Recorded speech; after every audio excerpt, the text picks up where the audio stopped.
Valve just announced the Steam Deck OLED, and with it, several new models. So naturally, the question comes up, which one should you buy? So right off the bat, we see that there is a limited edition, so let's see what that gets you. That gets you this translucent looking shell for the console, and it gives you these red colored accents underneath the joysticks, on the screws, and on the power button, and this nice print on the inside of the case. So I'm going to assume that most people don't care about that because if you do, well, you're locked into buying the most expensive one and this is your only option. So keep in mind that you're basically paying $30 over the already highest end option available. But if you absolutely need that, then this is the only one you can get. But for everyone else, let's consider the other options. So if you're not comfortable upgrading the SSD, maybe you're not familiar with computer hardware, or you're buying it for someone else, or you just really don't want to upgrade the SSD for whatever reason, then there are several options here that are all good value. I would say you can get any of them except for this cheapest 64 gig version.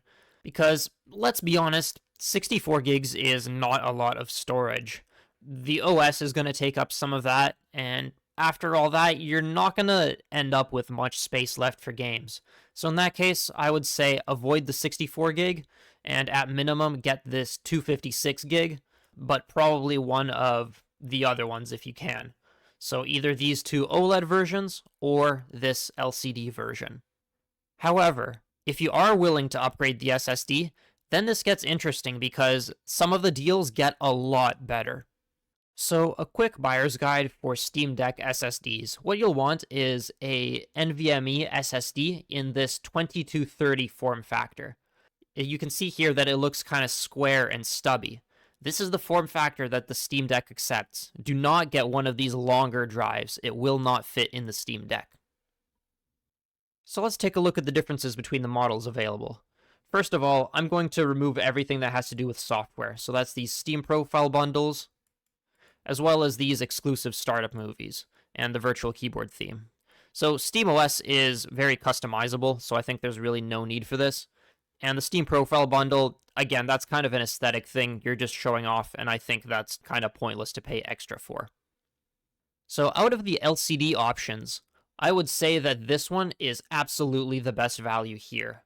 And why is that? Well, let's compare it, first of all, with this $400 version.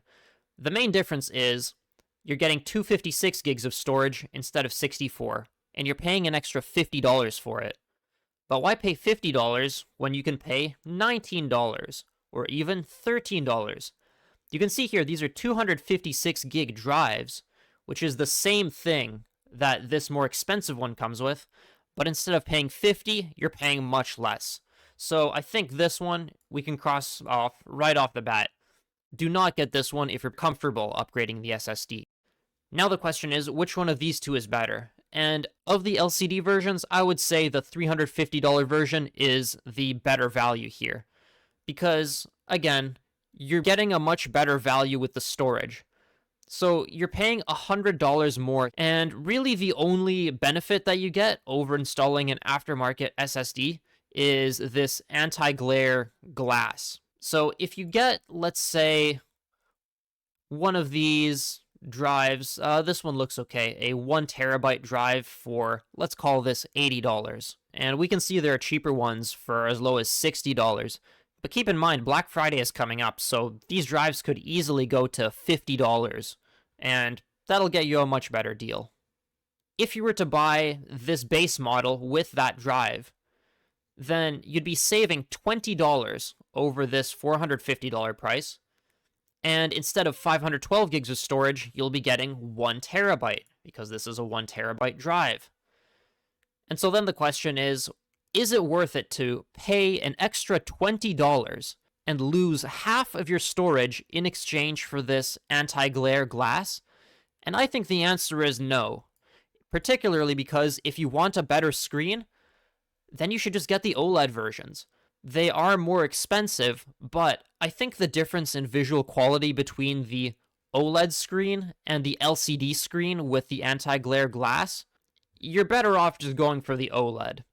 That's kind of a subjective thing, but in this case, I think it's worth it. And with the OLED models, they are more expensive, but the main thing that you're getting apart from the screen is also this better battery life. So we can see here that the APU is on a smaller process node. That doesn't make it any faster, but it might make it run a little bit cooler, which again is why it has the better battery life combined with the bigger capacity. So of these two OLED options, I think you could go either way.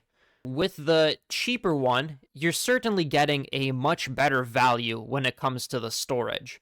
So let's say you, again, upgrade to the 1 terabyte, you're saving $20 over getting the more expensive one, and you're losing out on the anti-glare coating on the glass. So you might think that's not worth it, but keep in mind you also get to keep the old SSD, right?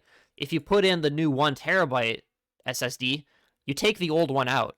So if you have a good use for it, maybe you have another computer that could use some extra storage, or you want to sell it, or just keep it around as a spare backup or something like that. In that case, I think this is the best model, the $550. But if you don't have a use for that extra SSD, then maybe this one is worth it, because you are overpaying for the storage, but the anti-glare coating might be enough value to make this worth it. And you do also get a removable liner with the case, which, to be honest, I don't think that matters much at all, but I guess it is technically an upgrade that you're getting. So here's the bottom line. I think you should upgrade the SSD if you can, because it unlocks much better buying value. And if you are going to do that, then don't get this one. Probably don't get this one. This one is a fantastic value if you upgrade the storage on it, but if you really want the OLED screen, which is the feature of this generation refresh, then either of these two options are acceptable. If you have a use for the extra SSD, get this one and upgrade the storage on it, but if you don't, then this one is probably the better value.